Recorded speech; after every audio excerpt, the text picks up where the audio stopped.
Why is education the battleground, and why in this particular moment? And the answer to that is that truthfully, education has always been the battleground. The Civil War, the thing that literally almost tore this country apart, a battle over whether or not certain individuals could be recognized as human beings. Immediately after that, there was a progressive movement, a radical reconstruction, where the right to public education was one of the principal victories that came out of that, particularly in the South. Right, all throughout the former Confederacy, you had free people, formerly enslaved African Americans, securing the right to a public education in all these state houses. And that totally disrupted the social order, because you had people who once were considered chattel property in a very capitalist system suddenly securing the right to be educated, to literacy, to numeracy, to higher learning. And almost immediately after that, there's this backlash that seeks to underfund their schools and also separate them, but also make them equal, allegedly, with not any intention to do so.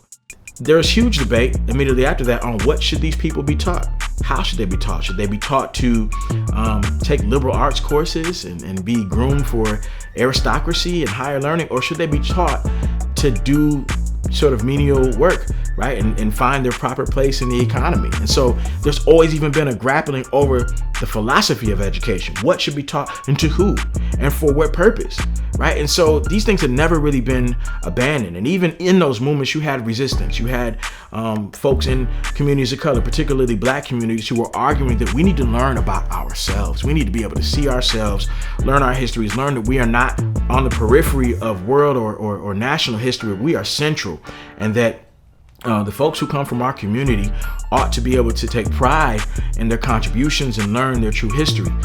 And immediately after that, there were the same sort of movements, primarily those from the likes of the United Daughters of the Confederacy, a neo-Confederate group that really sought to smuggle this propaganda of the Lost Cause movement, that this Civil War concept was really not about slavery at all. It was about this lost and very noble cause, and it was about Northern aggression. And the reason why that's important is because they targeted the education system. They literally went from local school district to local school district, finding any texts, any books that they found objectionable, and seeking to replace them with this lie, right? Because they knew that what people learn will ultimately set up their frame for understanding both history and the nation.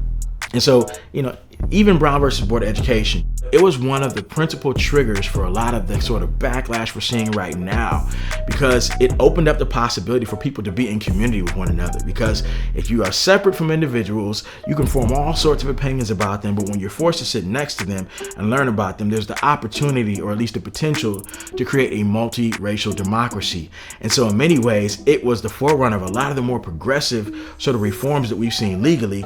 And I think one of the motivators from the regressive movement, I think, that's happening right now is because they want to dial things back and bring them back to a time period where folk could kind of be ensconced in their own little world and not have to learn or think about anybody outside of that. And so in a lot of ways, there's a foreshadowing that's happening, a recycling.